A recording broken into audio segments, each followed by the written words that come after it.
श्रीमती किरण चतुर्वेदी जी, पापा श्री जगत प्रकाश चतुर्वेदी जी। तो प्रोटोकॉल तोड़ रहा हूँ, और प्रोटोकॉल तोड़ इसलिए रहा हूँ अपने माँ बाप से भी शुरू कर रहा हूँ कि हमारे हिंदुओं में हर पूजा की शुरुआत गणेश से होती है, और गणेश से सिर्फ इसलिए होती है कि जब परिक्रमा पूरी दुनिया की करने की बात आई तो गणेश जी ने चूल्हे पर बैठ के सिर्फ अपने माँ बाप की परिक्रमा की। तो माँ पहली गुरु होती है, पिता प्रथम कुलपति, तो अपनी शुरुआत श्रद्धापूर्वक वहीं से करना चाहता हूँ।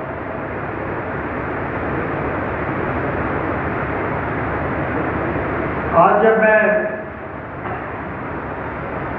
यहाँ के लिए चला, लिस्ट बहुत लंबी थी जिनको मैं संबोधन करना चाहता था, लेकिन उनको बाद में धन्यवाद दिया। उलट देते हैं जब उलट ही रहे सारी चीजों को। आज जब मैं दिल्ली से चला तो ऐसा लगा जैसे मेरी यादों का इनबॉक्स खुल गया है, और बिल्कुल दिमाग के अंधेरे बंद कोनों से बहुत सी ऐसी यादें आके सामने खड़ी हो जाती थी जो कभी सपने में भी ध्यान नहीं आती।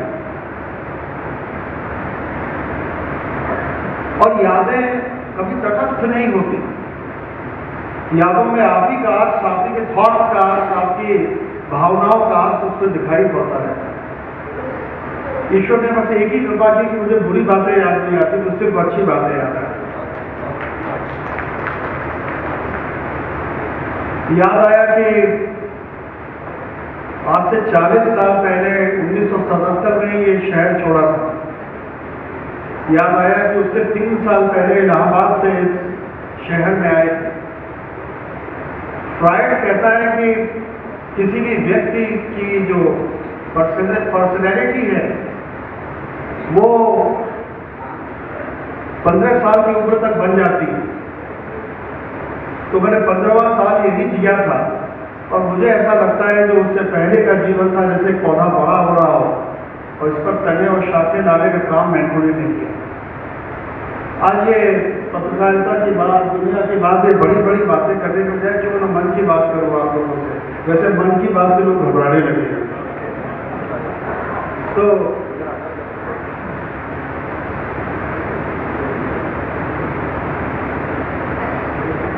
सबसे पहली बात याद आई कि जिंदगी का एक 1975 में एक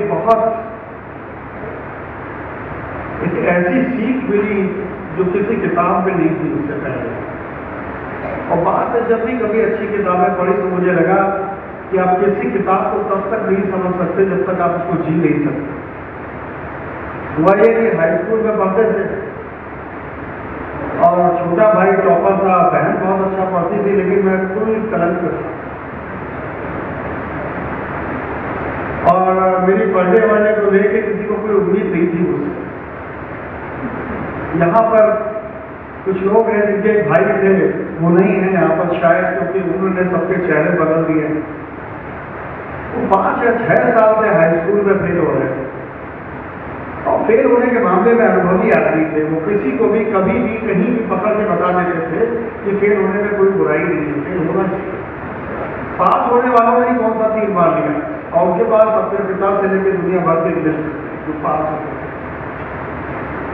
रिजल्ट आता था दैनिक जागरण में कानपुर से छपकर 3:30-4 बजे के करीब वो गाड़ी आई पुरानी कोतवाली के सामने। 1 रुपया भी नहीं था पास में। तो वो 1 रुपया वो जो फेल होने वाले मेरे भाई थे वो उनके पास था, बड़ा थोड़ा सा। 6 लड़कों को वो बता सबसे सवेरे से काउंसलिंग कर रहे थे उनकी कि फेल हो जाओ तो घबराना नहीं, हमें देखो, हमें आदर्श बनो। और उस साल भी उस आदर्श तत्व का निर्वाह करने की जिम्मेदारी उनके ऊपर आ पड़ी। उन्होंने 1 रुपया दिया, वो लौट आया, लौटता उसी का था जो फेल हो जाता है। और उससे पहले के 6 लोगों का लौट आया, 8वां मैं। और मैं मनाता रहा, मुझे जितने भी श्लोक आते थे, जितने भी भगवान याद आए, अपने मरे हुए बाबा याद आए, जिनको याद कर सकता था मैं पास हो जाए किसी तरह, क्योंकि अंग्रेजी और गणित दोनों में फेल होना सुनिश्चित था। 1 रुपया उनका लौट के पंडित जी की जेब में चला गया जिनका था, वैसे हो। और जीवन में पहली बार मैं सारी उन चीजों को याद कर सकता हूँ जो पुरानी कोतवाली और वो जो जैन का जो बुक स्टॉल है उसके बीच की वो जगह है। एक एक चीज़ मुझे अभी तक याद है। मुझे लगा क्या मैं इन लोगों की श्रेणी में खड़ा हुआ आदमी, क्या मेरा आने वाला कल ये है कि मैं लोगों को फेल होने के फायदे बताऊंगा? और अगर फेल ही होना सब कुछ है तो दुनिया का इतिहास कैसे बनता है? तो बड़ा दुखी आया। हमारे मुझसे पूछा कि तुम क्या हुआ? तो मैंने फेल हो। पापा कहीं गए हुए थे। उन्होंने कहा अच्छा ठीक है तुम जल्दी सो जाओ, मैं देखती हूँ। हमारे घर में डिनर बहुत शानदार बनता था। 2 सब्जियां थी, उसमें से कोई एक बनती थी, लौकी की या तोरई की।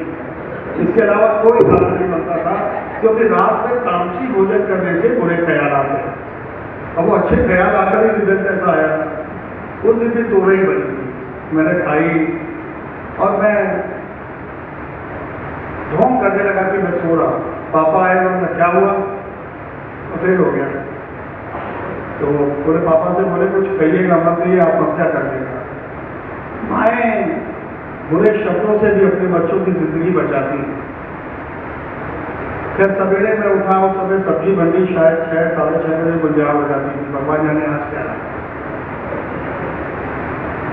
तो अम्मा ने मुझे कुछ पैसे दिए, जाओ सब्जी खरीदा। सब्जियां बिल्कुल निर्धारित थी, ज़्यादा आकर लगाने की जरूरत नहीं। गए लेके जब मैं निकला तो इन्होंने कहा कि आत्महत्या मत कर रहे, भाग बन जाना।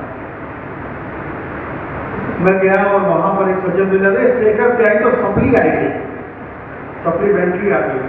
मैं अंग्रेजी में पास हो गया था, कबालियत था, तो गणित में फेल हुआ। गणित में मेरे पिता भी फेल हो गए थे 1946 GIC।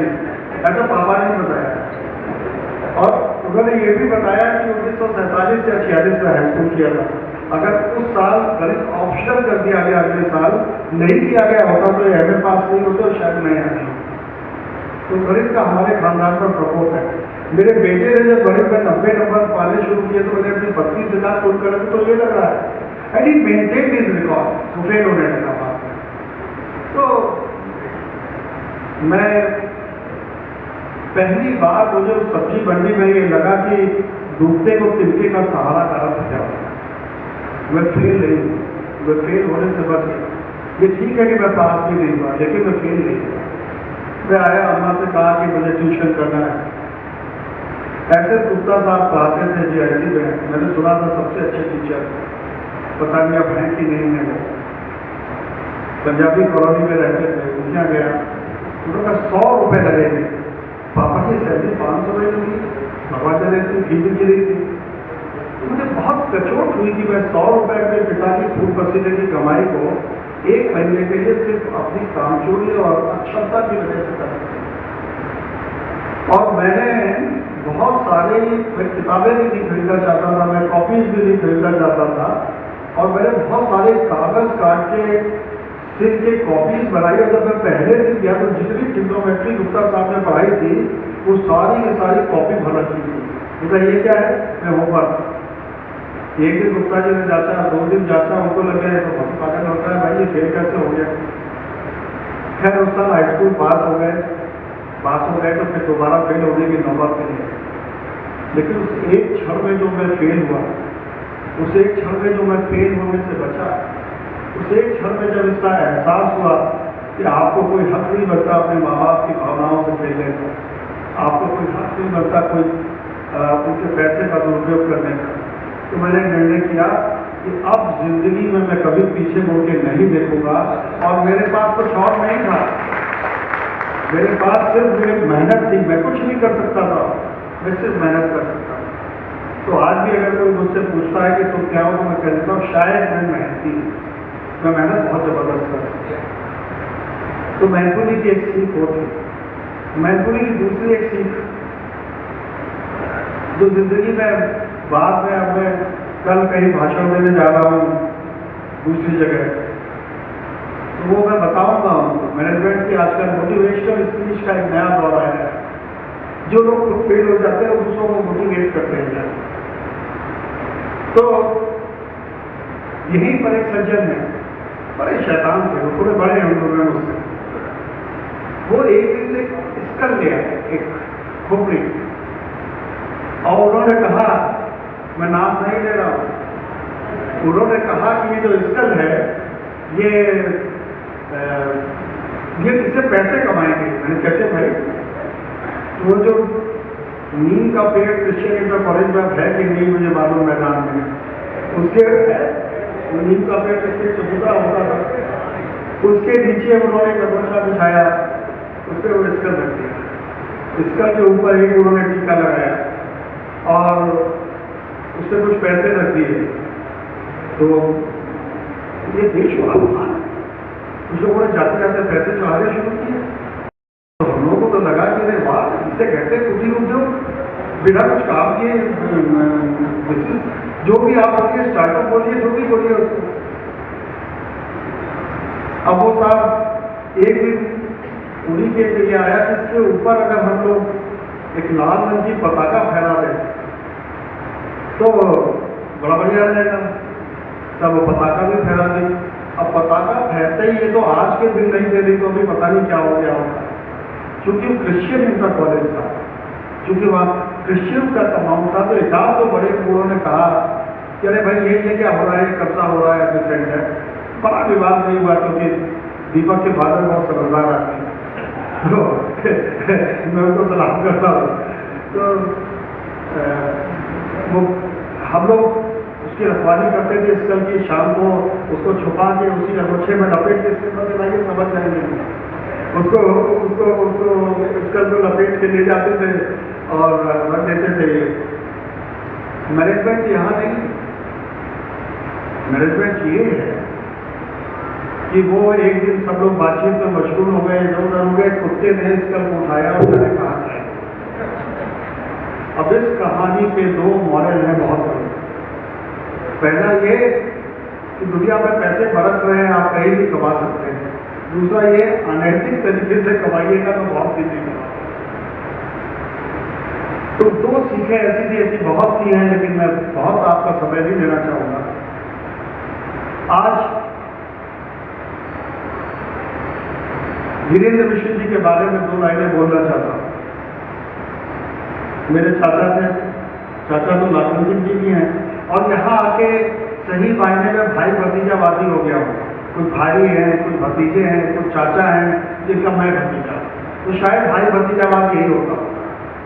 तो वीरेंद्र मिश्र जी कुर्सी पे बाहर बैठे रहते थे, स्टेशन रोड जहाँ से शुरू होती है, और मैनपुरी की कुछ आदतें बहुत अच्छी पड़ी। मैं सबसे अच्छे स्कूल में पढ़ता था, GIC इलाहाबाद में। अभी उत्तर प्रदेश सरकार के जो अगले चीफ सेक्रेटरी हो सकते हैं वो साथ में पढ़ते थे, अगले DGP हो सकते हैं वो साथ में पढ़ सकते हैं। सब कह रहे थे कि सर हम लोग IAS IPS हो के हमने क्या किया, हमने कहा इसमें बहस नहीं करते, लेकिन मैनपुरी में नहीं गया होता तो मैं ऐसा नहीं होता। तो जैसे मैनपुरी आया तो एक आदत लगाई कि ये बाएँ चली होनी चाहिए, आज तक नहीं उतरी। एक बटन अब खुला रहता है, पहले दो खुले रहते थे। मुझे जब कभी प्रेसिडेंट से या किसी बड़े आदमी से मिलने जाता हूँ तो मुझे एक बड़ी तकलीफ होती है, घुटन सी होती है, ये बटन बंद कर देते कि अभी नहीं खुला। तो ये इनबिल्ट मैनपुरी है जो मेरे अंदर। तो वीरेंद्र चाचा जी बैठे रहते थे, कभी कभी बुला लेते थे कि दो तीन बटन क्यों खोले हुए, पसलियाँ दिख रही तुम्हारी, सीखी पहलवान हो, चला करो। और ये बड़े क्या होते हैं, आज मैं पलट के देखता हूँ। मैं आज बड़े दोनों बच्चों का, मेरी बेटी डॉक्टर है, मेरा बेटा जो है प्रोफेसर है, बड़े बच्चों का पिता हूँ। और आज जब मैं पलट के देखता हूँ तो मैं अपने और उनमें सिर्फ एक अंतर पाता हूँ। हमें चौराहे पर टोकने वाला भी एक आदमी होता था, पूरे चौराहे पर बिगाड़ने वाले लोग हैं, पर टोकने वाला। हिंदुस्तान में अगर कोई बदलाव हुआ है तो ये आज एक बात सोच रहा था। छविराम का इंटरव्यू तो भारत भूषण चर्चा जी के बहुत साल बाद नहीं। हमारे हीरो कौन थे जब हम पढ़ते थे, चर्चा किनकी होती थी? जर्मन सिंह, छविराम तो शायद तक पेपर भी नहीं थे, मान सिंह, फलाने धमाके, और जो लड़के बड़े उत्साहित थे उसमें कुछ लोग तो हेमा मालिनी की पकड़ तक करने की प्लानिंग बनाते थे। आप बताइए, हाई स्कूल के फर्स्ट ईयर के, सेकेंड ईयर के बच्चे, उनके जीवन का मकसद क्या था? और आज जब मैं पलट के देखता हूँ तो मुझे ऐसा लगता है कि हमारे मैनपुरी के पास इतिहास का तो गौरव जरूर होगा, लेकिन वो दिखता नहीं है। हमारा चौराहा किसी राजा के नाम पर, हमारी सड़कें किन्हीं और लोगों के नाम पर, स्टेशन रोड चौराहा, कचहरी रोड, हमें अपने भी कुछ ऐसे प्रतीक मानने चाहिए, गढ़ने चाहिए, जिनसे लोग प्रेरणा ले सकेगा। क्यों नहीं हम कमलेश्वर जी की एक मूर्ति लगाते हैं? क्या मैनपुरी हमेशा छवि राम और कुछ ऐसे लोगों से जाना जाएगा? क्यों नहीं हम कुछ ऐसे काम करते जहां पर कि मैनपुरी की कोई आने वाली पीढ़ी का बच्चा अगर कभी सोचे कि मैं कुछ सोचना चाहता हूँ या मैं प्रेरणा ग्रहण करना चाहता हूँ, तो उस तरह के कुछ लोगों का हमें यहाँ पर करना चाहिए। और मैं लगता हूँ यहाँ पर सिविल सोसाइटी कर सकती है। एक समय बदला पिछले 30-40 सालों में इस देश में, जो छोटे शहर थे वहां से बड़ी मात्रा में प्रतिभाओं को सिर्फ अपनी जिंदगी बसर करने के लिए बाहर जाना पड़ा, देश से बाहर जाना पड़ा या महानगरों में जाना पड़ा। अब पहली बार ऐसा हो रहा है, आज जब मैं टुंडला से उतर के चला और मैं 1.25 घंटे में अपने घर पहुंच गया, तो मुझे लगा कि ऐसी सड़कें, ऐसी सारी चीज़ें या तो मुझे वेस्टर्न कंट्रीज में दिखाई पड़ती हैं। आज जब गति आ रही है, जब हमारे पास पड़ोस में परिवर्तन हो रहे हैं, तो ये समय है कि मैनपुरी के लोग भी एक बार उठकर सोचें कि उनको अपनी आने वाली पीढ़ी और अपने शहर का नाम कैसे बनाना है। अब साहब आपने छेड़ दिया मुझे, मैं पत्रकारिता में बोलना नहीं चाहता, बोलता बलात्कार पढ़ के आपके टीचर ने कह दिया कि गंदा शब्द है। आप अधिक से अधिक 80 साल के होंगे, टीचर होते तो अधिक से अधिक 125 साल के होते। बलात्कार क्या उससे पहले कभी होते नहीं थे सर? बलात्कार क्या तभी हुआ था? पहली बार तो साहब अखबार में चल गया तो लोगों, ये वो महान देश है जहाँ अपनी बहू को लोग देश का सबसे बड़ा साम्राज्य निर्मित करने पर आना था। अब उनके पुरखे भी हैं, अगर अच्छे लोगों के पुरखे। हमारे देश के दो सबसे बड़े युद्ध और साम्राज्यों की उलटफेर कहाँ हुई? एक द्रौपदी के अपमान पर और सीता के हरण पर। हमने कभी तलवार लेकर, हमने कभी अपने सिद्धांतों के लिए, हमने कभी अपने देश के नाम के लिए कभी तलवारें नहीं उठाई। हमारी सबसे बड़ी लड़ाइयाँ की बातों पर। और जो देश गीता और रामायण पढ़ के नहीं बदला, वो जैसे बेवकूफ का अखबार पढ़ के बदल जाएगा, तो थोड़ी सी जाती मेरे साथ आती है। लेकिन चलिए आज मैं आपके उदाहरण बलात्कार कर देता हूँ। निर्भया के सब रेप हुए, मैं मेरठ में मीटिंग कर रहा था, मेरे एक्सक्यूटिव एडिटर का फोन आया कि हम एक जैकेट बनाना चाहते हैं। उस समय अखबार 26 लाख कॉपी छपता था, तो उसका लगभग दुगना हो गया। तो मैंने कहा 26 लाख कॉपी में 2 पेज एक्स्ट्रा यार, तो अब क्या हो गया? उन्होंने कहा कि बड़ा रेट हो गया और ये हो गया। तो मुझे लगा कि मैंने कहा पहले पेज से एडवर्टीजमेंट कुछ कम कराओ, कुछ करो, पहले पेज को ठीक से बनाओ। तो एक ट्रेनी लड़की थी, उसने मुझे कॉल किया, उसने कहा कि सर बड़ा ग्रुसम रेप हो गया और हमें लगता है कि हमें कुछ बेहतर काम करना चाहिए। घर के बच्चे अगर सामने खड़े हो जाएं तो पिता को जरूर सोचना चाहिए कि कोई कमी है। और उस बिटिया के कहने पर मैंने अपने एक्सक्यूटिव एडिटर को कॉल बैक किया, हमें चलो। लेकिन आज हम रेप की खबर नहीं छापेंगे, आज हम जिंदगी को बदलने की खबर छापेंगे। और खबर क्या थी? जिस जगह वो लड़की उठाई गई या जिस जगह वो लड़की बैठी, उससे सुप्रीम कोर्ट कितने किलोमीटर दूर था? पूरे देश की रक्षा, पूरे देश का न्याय होता है, यहाँ ही हो रहा है। उससे प्रधानमंत्री का घर कितनी दूर था, उससे संसद कितनी दूर थी, उससे गृह मंत्री का घर कितनी दूर था। और उस बच्ची का नाम क्या हो कि लोग उसको याद करें। तो उस दिन हम लोगों ने सोचा कि हम आज उसको अब बदलेंगे, खबर नहीं छापेंगे। और अगर मीडिया नहीं होता तो आपको सारे कानून बदले नजर आते हैं उसमें। आज इस देश की सबसे बड़ी आयरनी ये है कि हर चीज में आजादी से पहले की बात गुजर दी जाती है। बाबू राव, विश्व पराशर के अखबार से मैंने 20 साल काम किया। आज मैं पूछता हूँ, अगर पराशर जी मेरी जगह होते और मैं पराशर जी की जगह होता तो मैं क्या करता? क्या मैं जेब में पिस्तौल रखकर नहीं लड़ाई करता? क्या मैं अंग्रेजों की दलाली कर रहा होता? जब मैं आज के सत्ताधीशों की नहीं करता तो तब की क्या करता है? और परागकर जी आज होते तो वो क्या कर रहे होते? क्या वो भी पिस्तौल चला रहे होते? ये इंटरों में बंद हो जाते और जमानत कराने वाला नहीं मिलता। लड़ाई जब सामने वाले से हो, लड़ाई जब दुश्मन से हो, जब उसका वर्ण, उसका रंग, उसका रूप, उसकी भाषा सब कुछ अलग हो, वो बाहर से आया हो, तब आप लड़ाई लड़ना आसान होता है। आज लड़े तो किससे लड़े? मैं एक नेता को बहुत बुरा मानता हूं, वो तो करोड़ों लोग वोट देते हैं, मैं उन्हें बहुत बुरा मानता हूं। तो अब आप ये कहिए कि आप छापूंगा तो वो तो प्रमाण होगा, कानून ने मुझे मेरी गर्दन पे पकड़ रखा है। याद रखिएगा, महाभारत में भी आज तक तय नहीं हुआ कि सत्य जीता था यह समय। तो मुझे तो वही लिखना है जो सत्य हो, जो प्रमाणित हो सके कलर। तो कृपा करके ये अरण्य रोदन और आंसू बहाना हम लोगों को बंद करना चाहिए। ये मॉडर्न इंडिया है, ये 21वीं शताब्दी का भारत है, और जब हम बाहर जाते हैं तो लोग हमें रश्क से देखते हैं। एक समय था जब मैं पहली बार विदेश गया था 1982-83 में, तब मुझसे पूछ लिया था किसी ने, इंडिया वेयर इज इंडिया? आज उन्हें लगता है ये तो जगवार खरीद देते हैं, ये तो कुछ भी कर सकते हैं। तुम्हारी लड़की वापस आ गई इंग्लैंड से? दीपक, आज हमारी बेटी वहां पे है। एक दिन कोई मेरे मित्र मिले, आज तक के CEO थे, तो उन्होंने बताया कि बच्चों ने पार्टी दी थी, तो गर्ल फ्रॉम मैनपुरी के बच्चे भी लंदन में पढ़ते हैं क्या? तो फिर उसने कुछ बताया समारोह भाई को रिलेटेड नहीं पढ़ते।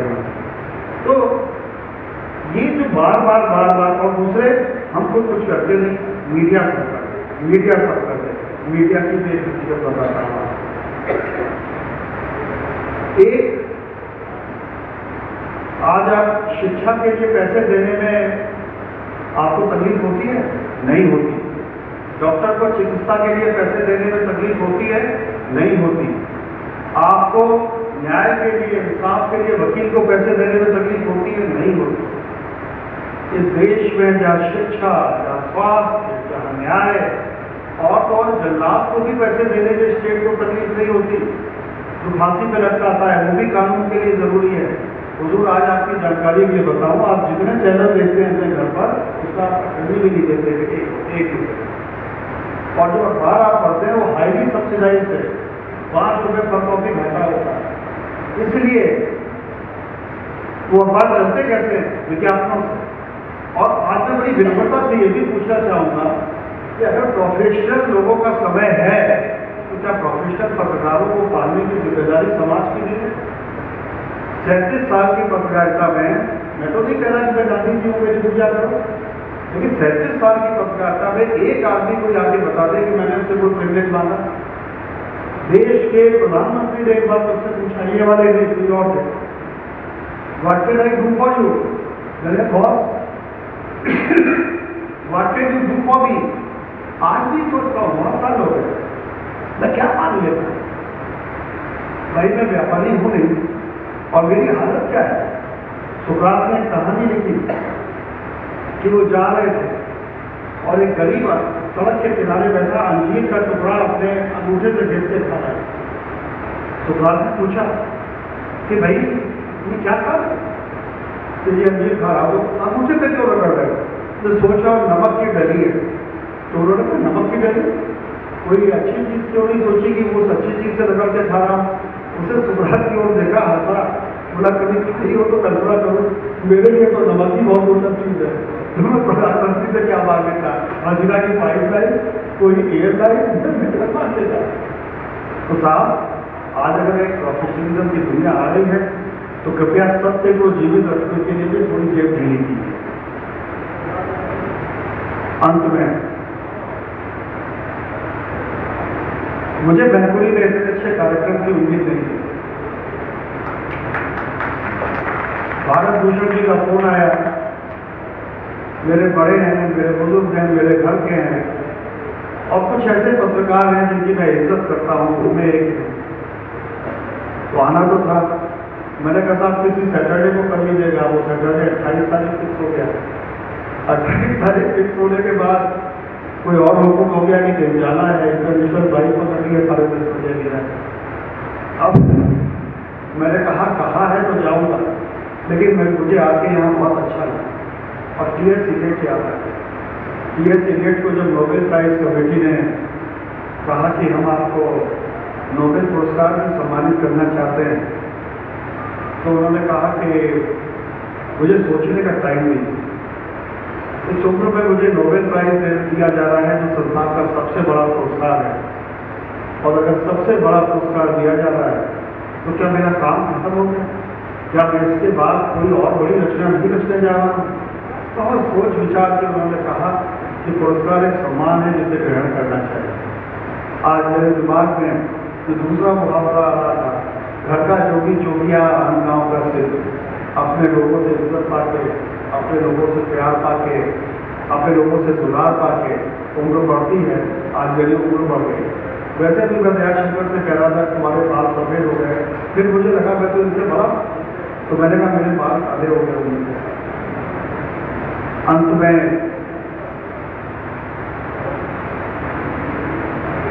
मन बहुत था और बात करने का, मन ये भी था कि कुछ आपसे सवाल जवाब करो, लेकिन आज समय स्थिति से फिर कभी बुलाइएगा, फिर कभी आऊँगा। श्रमजीवी पत्रकार संघ और सरस्वती साधना परिषद का दिल से धन्यवाद। भारत भूषण मिश्र जी को, लाखन सिंह भदौरिया जी को, सुबोध मिश्र जी को, योगेंद्र जी को, श्री कृष्ण मिश्र जी को, डॉक्टर सुबोध दुबे जी को, सीपी गोयल साहब आदिकालीन पत्रकार हैं मेरी नजर में। मैं तो बच्चा था जब ये सबसे बड़े अखबार के पत्रकार थे, सोचे ही नहीं था कभी उसका भी रूप है। सत्य सेवक कृष्ण जी को, प्रोफेसर के.सी. यादव जी को, श्री ओंकारनाथ जी को, आदरणीय नेमीचंद जी को, चले गए वो मुझे को देख के अच्छा लगा, महेश अग्निहोत्री जी को, ब्रह्मानंद दीक्षित जी को, दीपक तुमको तुम्हें देखने का बड़ा मन था, मेरे बहुत अच्छे दोस्त हैं और एक ही याद बहुत हमेशा अच्छे से आती है। उनकी धर्मपत्नी मनोरमा जी को, वैसे दोस्त तो हम लोग भी हैं, एक ही साथ रहते थे, बच्चे ही थे सब लोग। अपने सहयोगी अजय शुक्ल, मनोज चतुर्वेदी, दयाशंकर, पत्रकार दोस्तों, और यारों घबराना नहीं, मैं भूख वाली इज्जत बचाने के लिए हमने तो ऊपर होते रहे क्योंकि हम सच बोलते हैं। बहुत बहुत धन्यवाद।